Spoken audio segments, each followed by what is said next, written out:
wait for me.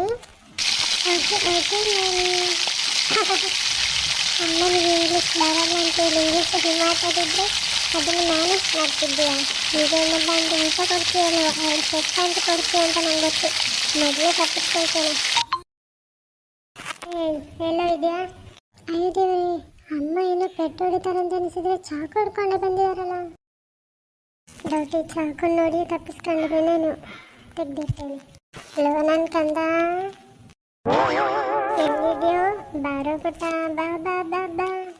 ಸಾರಿ ಮಾ, ನನ್ನ ಮಗನಿಗೆ ಮತ್ತೆ ಬ್ರಿಟಿಷರ ವಯಸ್ಸಲ್ಲೇ ಮಾತಾಡ್ತಿದ್ದೀಯಲ್ಲ ಅಂತ.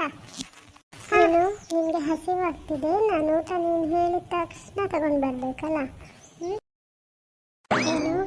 ಹಾಂ, ನಿಮ್ಮ ತಂದೆ ಇನ್ನೂ ಬಂದಿಲ್ಲ, ಆಗಲೇ ನಿಮಗೆ ಹಸಿವಾಗ್ತಿದೆ ಅಂತ ನಾನು ಹಾಕಿಬಿಡ್ಬೇಕು. ಆಮೇಲೆ ಅವ್ರು ಬಂದ ಮೇಲೆ ಅವ್ರು ಮತ್ತೆ ನನ್ನನ್ನು ಎಬ್ಬಿಸಿ ಇನ್ನೊಮ್ಮೆ ನಾನು ಅವ್ರಿಗೋಗಿ ಹಾಕಬೇಕು. ಹೀಗೆ ನಿಮಗೆ ಹಾಕ್ತಾನೇ ಇರಬೇಕು ಅಲ್ವಾ? ಮತ್ತು ಅವರೆಷ್ಟೊತ್ತಾಗ್ಬೋದು ಬರುವಾಗ? ಬರ್ತಾನೆ ಆ ಮನುಷ್ಯ, ಇಲ್ಲಿಗೆ ಬರೋದು ಇನ್ನೆಲ್ಲಿಗೆ ಹೋಗ್ತಾನೆ? ಮತ್ತೆ ಇನ್ನೊಂದ್ಸತಿ ನೆನಪು ಮಾಡ್ತಿದ್ದೇನೆ, ಕೇಳ್ಕೊ. ಇನ್ನೊಮ್ಮೇನಾದರೂ ಈ ಥರ ನನ್ನ ಹತ್ರ ಮಾತಾಡಿದೆ ಚೆನ್ನಾಗಿರಲ್ಲ. ಮುಖದ ಶೇಪ್ ಮೊದಲೇ ಹಾಳಾಗಿದೆ, ಮತ್ತೇನು ಹಾಳು ಮಾಡಿಬಿಡ್ತೇನೆ, ಜಾಗ್ರತೆ. ಈ ಮನೆಯಲ್ಲಿ ನಂಗೊಂದು ಹಸಿವಾಗ್ತಿದೆ ಅಂತ ತಿನ್ನಲಿಕ್ಕೂ ಸ್ವಾತಂತ್ರ್ಯ ಇಲ್ಲ.